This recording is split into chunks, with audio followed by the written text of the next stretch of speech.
Alhamdulillah nahmaduhu wa nasta'inuhu wa nastaghfiruh wa na'udzu billahi min syururi anfusina min sayyiati a'malina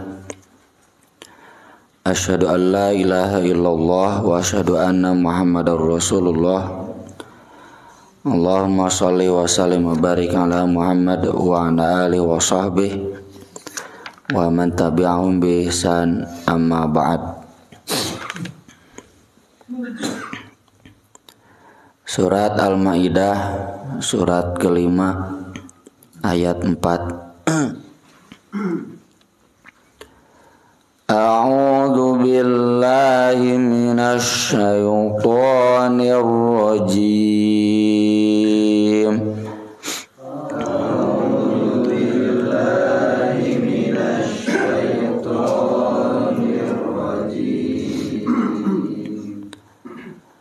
Yas'alunaka madza uhilla lahum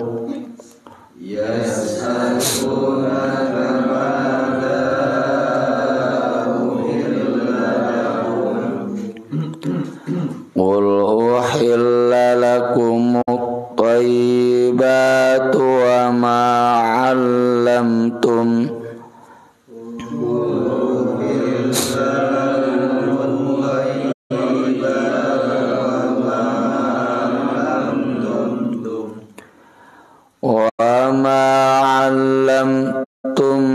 minal jawarihi mukallibina tu'allimunahun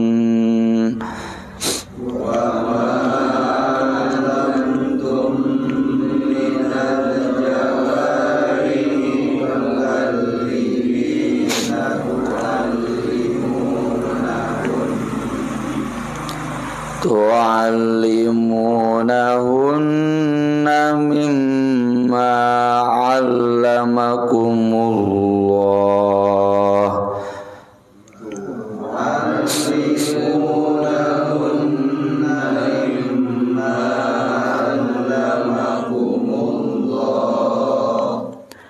fakulu mimma amsakna 'alaikum wadhkuru ismallahi 'alaihi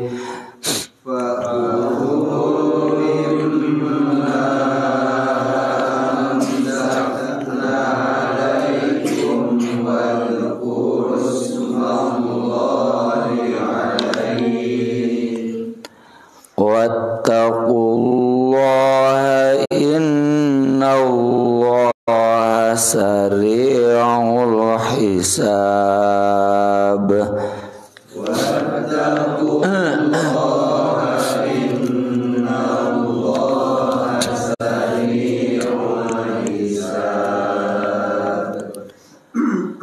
Al-yawma uhilla lakumut thayyibat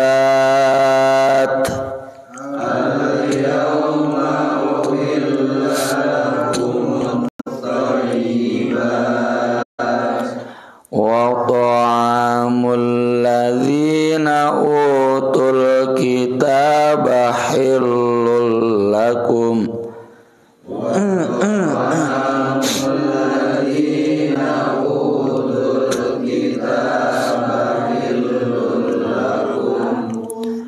wa ta'amukum hillul lahum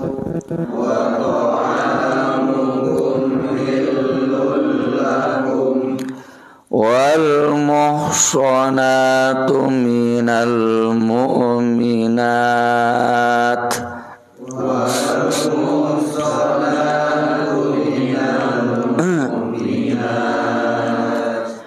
wal muhsanatu minal ladzina utul kitaba min qablikum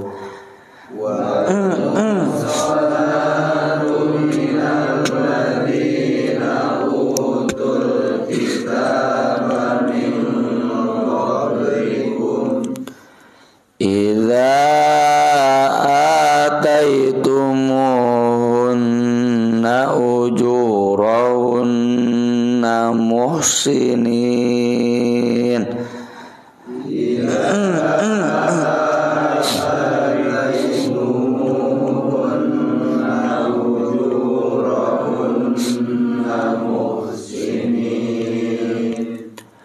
Muhsinina ghayra musafihina wala muttakhidhi akhdan.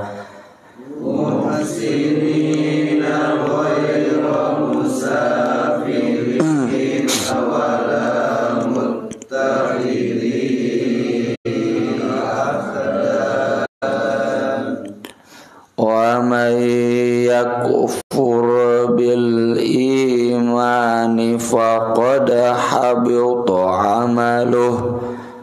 Wa man yakfur bil imani faqad habita amaluh wa huwa fil akhirati minal khasirin.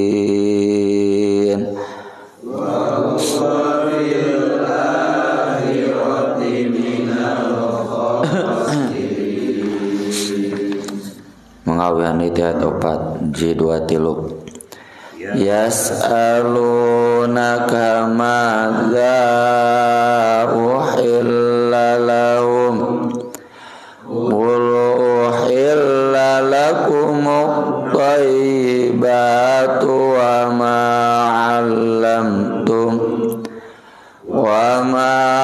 'allamtum minal jawarihi mukallibina tu'allimunahunna mimma 'allamakumullah fakulu mimma amsakna 'alaikum wadhkuru ismallahi 'alaihi wattaqullaha innallaha sari'ul hisab.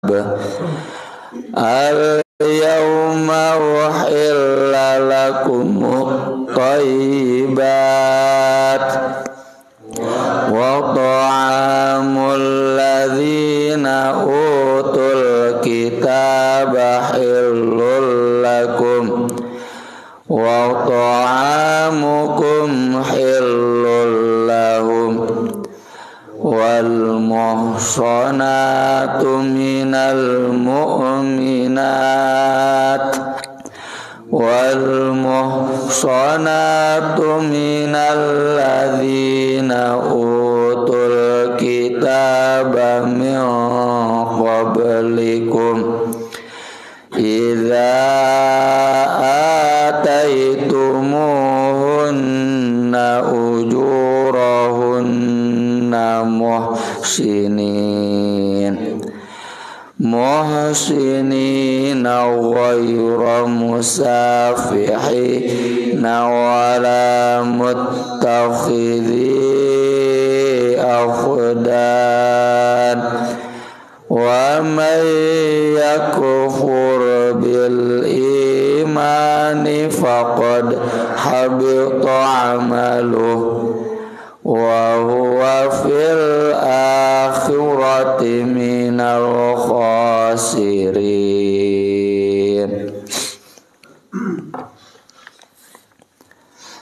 Yas'alunaka, mereka bertanya kepadamu, madza, apa yang uhilla lahum, dihalalkan bagi mereka. Kemarin sudah dijelaskan yang haram sampai 10. Lalu yang halalnya apa? Qul, jawab, uhilla, dihalalkan, lakum, bagi kalian, at-thayyibat, semua yang thayyib, semua yang baik. Nanti di ayat berikutnya juga ditegaskan ulang, al yauma uhilla lakumut thayyibat. Ini yang sering dijelaskan bahwa halalan thayyiban itu senyawa. Yang halal harus thayyib, yang thayyib pasti halal. Jadi nggak ada logika halal ngan teu thayyib. Kalau tidak thayyib berarti haram. Maka dari itu Nabi dalam hadis yang terkenal, innallaha thayyibun la yaqbalu illa thayyiban. Allah itu thayyib dan tidak akan menerima kecuali yang thayyib. Nabi mencontohkan seseorang yang sedang bersafar di perjalanan jauh, sudah kotor, udah lama nggak mandi, kemudian dia mengangkat tangan lalu berdoa ya Rabbi sepanjang perjalanan. Itu ada 4 hal yang cukup bagi dia untuk dijabah doa. Kahiji safar jauh. Safar jauh itu semakin membuat seseorang merindukan keluarga, sedih ya. Dan itu peluang diijabah doa. Yang kedua kotor, karena perjalanan yang jauh yang lelah, itu juga diijabah doa. Yang ketiga ngangkat tangan, itu juga diijabah doa. Yang keempat ya Rabbi sepanjang perjalanan. Urang mah kadang nyetel lagu nya dangdutan, iya mah ya Rabbi. Tapi kata Nabi fa anna yustajabu dzalik, tidak mungkin diijabah. Kenapa? Lantaran mat'amuhu haram, wa mashrabuhu haram, wa malbasuhu haram, wa ghudhiya bil haram. Karena makannya, minumnya, yang dipakainya, dia dikasih oleh orang lain juga hal-hal yang haram, makanya tidak thayyib, tidak akan diterima. Sekeras-kerasnya doa, sehebat-hebatnya ibadah mau diterima. Itulah kenapa patokan halal dan haram itu kembali kepada ilmu pengetahuan. Ukuran thayyib itu siapa yang menentukan? Ya ilmu. Lain nu bodoh, lain kebodohan. Ilmu itu ada standarnya. Ilmu itu disepakati. Ini menurut ilmu thayyib atau tidak? Bagi saya mah cenah tidak thayyib. Yang namanya jeroan-jeroan teh, tapi halalnya berarti jang bapa mah haram kalau memang tidak thayyib. Maka dari itu jangan terlalu tersinggung kalau jumhur ulama selain NU jeung Persis sealam dunia ngaharamkeun rokok. Kenapa? Mana bukti bahwa rokok thayyib? Nggak ada. Ku orang kafir nawe ge di barat geus diharamkeun iklan rokok teh. Baheula Marlboro teh kan Michael Schumacher eueuh mah moal aya Marlboro dina F1, moal aya dina MotoGP. Di iklan-iklan tuh nggak boleh. Di urang ngungkul masih kita ngaraja iklan teh ya. Iklan rokok di Singapura di mana-mana nggak boleh. Itu sudah jadi disepakati ilmu pengetahuan nggak ada baiknya. Matak mun aya ustad nyebutkeun sok we kalau bapak pulang ke rumah ningali budak ngarokok dak dicarek moal. Pasti dicarek. Nah, goreng kan gitu. Jadi sesuatu yang jelek pasti haram. Karena yang halal itu pasti thayyib. Meski saya juga sering mengatakannya kudu dihargaan we ijtihad.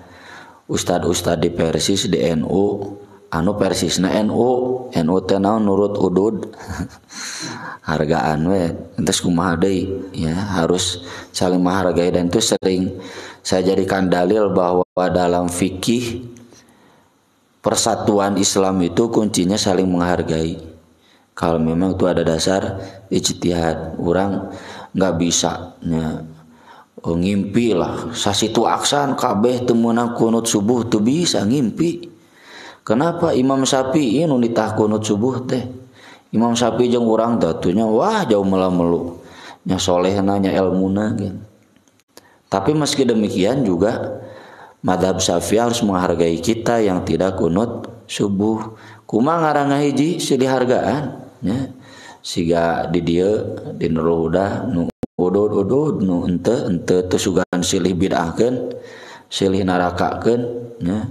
Pian kapanggih udud susulumputan nya cek urang mah sing gentle wadek udud mah udud. Misalkan tapi susulumputan teh cenah menghargai ya silakan bagus. Tidak kemudian saya vonis kafir bid'ah sumpah serapah, demikian juga anu udud kanun teu tidak sumpah serapah. Demikian halnya semua dalam konteks fikih secara umum. Dan nanti ada satu lagi yang diatur di dalam hadis ya, sesuatu yang tidak jelas toyibnya, karena menurut sebagian orang toyib, menurut sebagiannya lagi tidak, itu namanya syubhat. Dan syubhat itu harus dijauhi, karena kalau didekati tetap jatuhna kanu haram.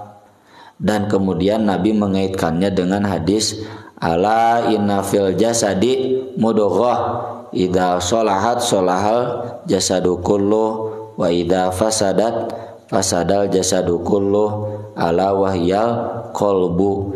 Kata Imam Ibnu Hajar dalam syarah Sahih Bukhari, urusan syubhat urusan hate dek bebersih hate moal gitu.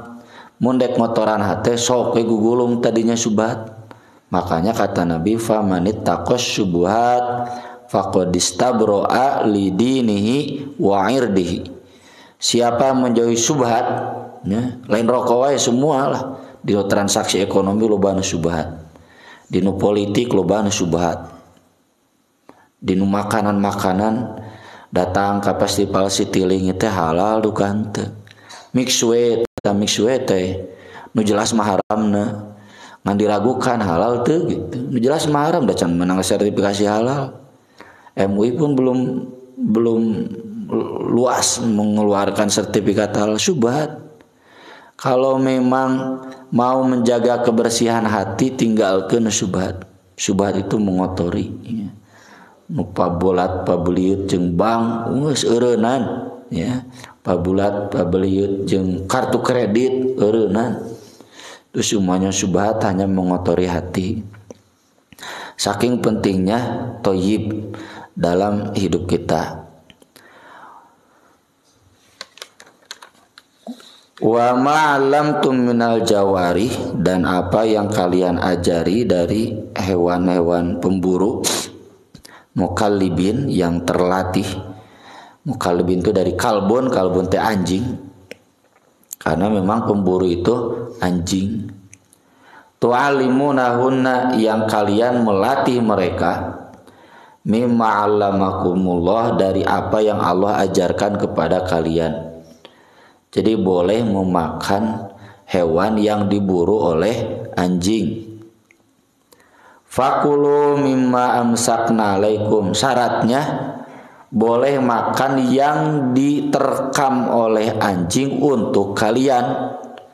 Nabi SAW menjelaskan kalau anjing itu menerkam lalu memakannya berarti belum terlatih.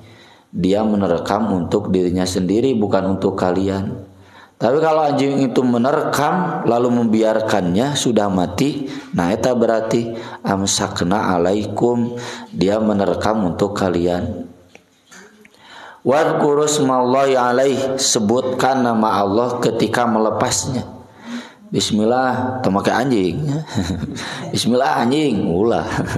Bismillah we tong mau anjing. Kalau ada pertanyaan, bukankah anjing itu hewan najis, hewan haram? Iya, tapi yang diterkamnya halal. Bukankah dari air liurnya najis? Iya, tapi tinggal dicuci. Da lain bungkul diterkam ku anjing atuh hewan nu dipencit ge anggar kudu dikumah. Ya, pasti kotor.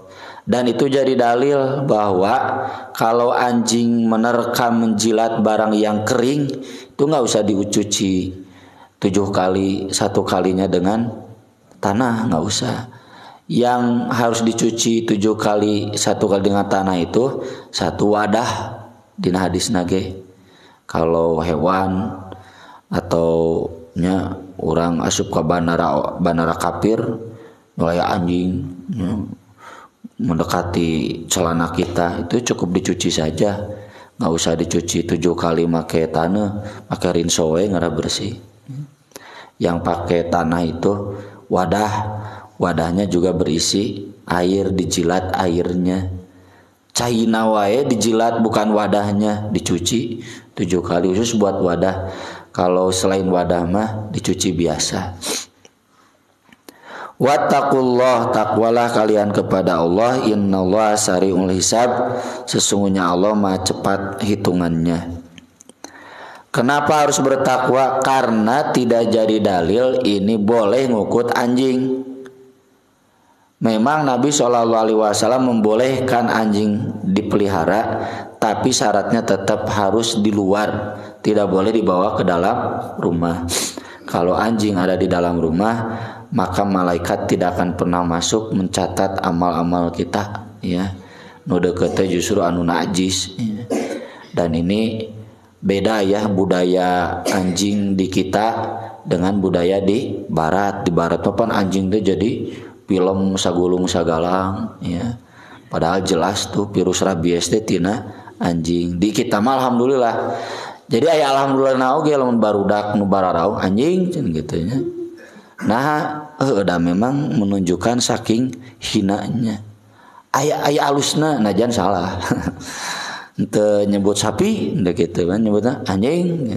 Saking menunjukkan haramnya anjing bagong kan gitu nyebutna teh. Sapaket. Meski tetap we salah dan nyarita kotor.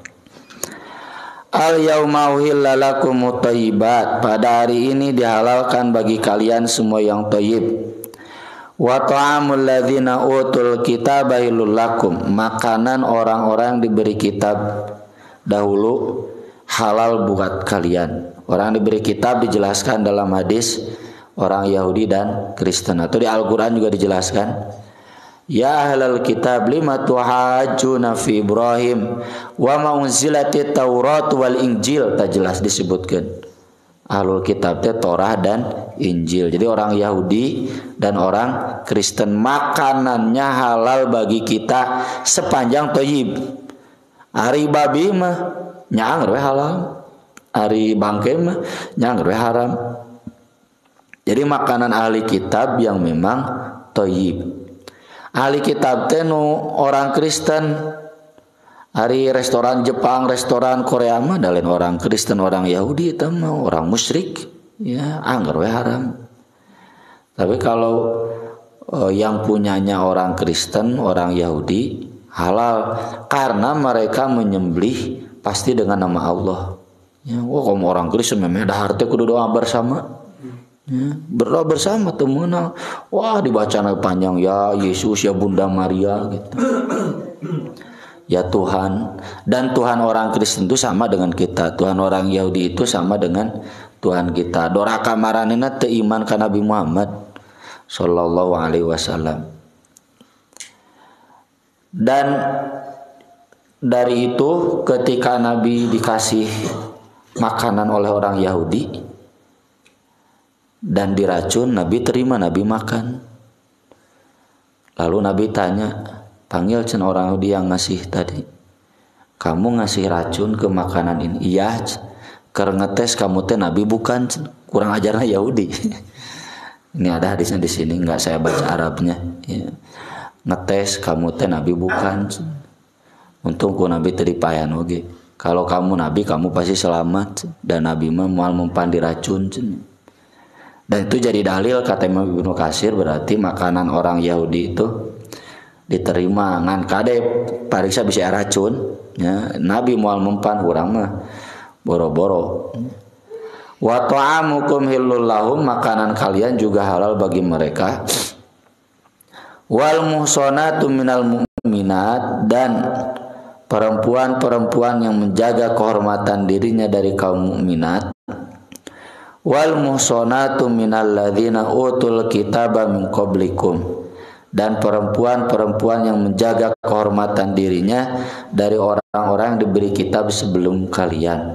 Maksud sebelum kalian teh diberi kitabnya, bukan berarti orang Yahudi, orang Kristen dahulu cenah boleh menikahi orang Kristen teh. Orang Kristen baheula zaman Nabi lain zaman ayeuna. Enggak, zaman sekarang juga ini berlaku. Al yauma, hari ini, sejak hari ini menikahi perempuan orang Kristen, orang Yahudi halal.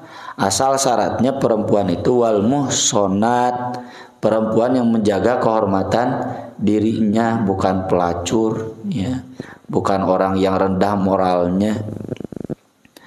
Dan ini khusus buat laki muslim kepada perempuan Kristen, Katolik, Protestan atau Yahudi. Di orang mau Yahudi danya aya ngaduka di mana yang ada Kristen, baik itu Protestan atau Katolik, halal. Syaratnya wal muhsanat. Tapi kalau sebaliknya nggak berlaku. Itu ada di surat Al-Mumtahanah. Lahunna hillul lahum walahum yahilluna lahun.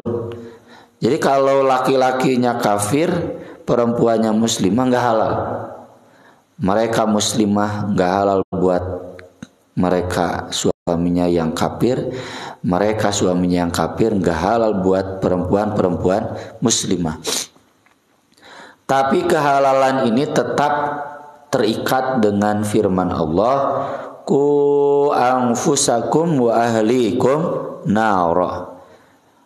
Istri-istri dari orang Kristen itu tetap kudu dijauhkeun tina neraka. Naon maksudna? Diislamkeun.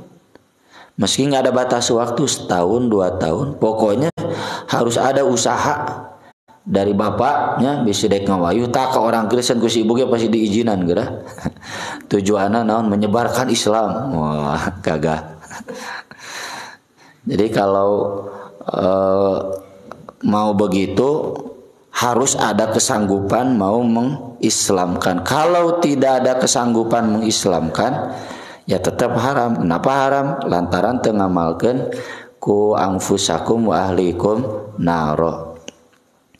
Kalau fatwa MUI, Persis, Muhammadiyah, ya itu ada tesisnya di UIN, Luis Adi Subadri, memang mengharamkan sama sekali. Jadi sebelum nikah teh si perempuan Kristenna harus masuk Islam. Jika si Natalie Holscher-nya mantan istri Sule, ya, siga pamajikan si Gibran, jadi menikah teh kudu Islam heula. Itu tujuannya preventif untuk melindungi undang-undang keluarga yang diperjuangkan sejak tahun 74, ya, bahwa untuk menjamin keluarga itu dia betul-betul bisa muslimah. Tapi secara fikih boleh, asal tadi bapak punya kesanggupan untuk mengislamkan. Jadi misalkan saha anak si Sule cenanya calon pamajikana orang Kristen, orang Buddha mah teu meunang haram. Mun orang Kristen masih boleh, tapi engke kudu diislamkeun. Tong jika Jamal Mirdad di Jakanau terus saya diantepkeun kafir dan sudah cerai katanya. Nah itu ada syaratnya. Idza ataitumuhunna ujurahun, jika kalian memberikan kepada mereka mas kawin mereka, muhsinin, tujuannya untuk menjaga kehormatan diri, ghairu musafihin, bukan untuk melacur, wala mutakhidhi akhdan, dan bukan untuk menjadikannya sebagai simpanan. Ini jadi dalil kumpul kebo teh haram. Pan aya disertasinya di Jogja, kumpul kebo teh halal.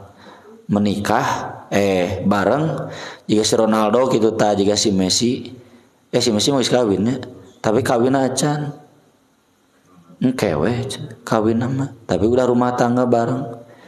Kata disertasi di Jogja boleh. Nah, apa di Al-Qur'an lagi ala azwajihim aw ma malakat aymanuhum, azwajihim teh lewat nikah au ma malakat aymanum cenah lewat kontrak sosial belagug tah menyebut belagug teh lain abdi MUI belagug teh cenah doktor teh au ma malakat aymanum hamba saya mah lewat perang memang sia eta kumpul-kumpul lewat perang dan teu kalau kumpul kebo jadi wanita pingitan tah ieu jelas ayatna muttakhidi akhdan. Dina surat An-Nisa yang dulu juga ada muttakhidati akhdan haram. Kumpul kebo tanpa menikah, rumah tangga tapi tidak ada akad nikah. Aya kitu mah nikah siri enggak jadi soal. Ieu mah teu akad nikah. Ngarah ngagabungna babari cereina oge babari pan sikehed mah gitu. Rumah tangga itu satu organisasi yang suci yang berharga bernilai sangeunana we asup jeung kaluar teh pan kurang ajar biadab. Wa may yakfur bil iman siapa yang kufur terhadap keimanan faqad habita amaluhu maka sungguh hancur amalnya wa huwa fil akhirati minal khasirin dan dia di akhirat termasuk orang-orang yang rugi. Ini jadi dalil bahwa tetap si istri yang tadi dinikahi teh tong kupur, kalau kupur hancur amalnya. Neraka teh apa harus dijaga dijauhkan dari neraka. Dan ini jadi dalil yang kuat juga bahwa orang kafir semuanya pasti masuk neraka. Sasoleh-solehna si Ahok, sasoleh-solehna LBP anger we sakapir-kapirna sasoleh-solehna nu kafir amalnya semua akan hancur. Aku qouli hadza wa astaghfirullah li wa lakum subhanakallahumma bihamdik asyhadu an la ilaha illa anta astaghfiruka wa atubu ilaik. Wassalatu wassalamu ala rasulillah. Wassalamualaikum warahmatullahi wabarakatuh.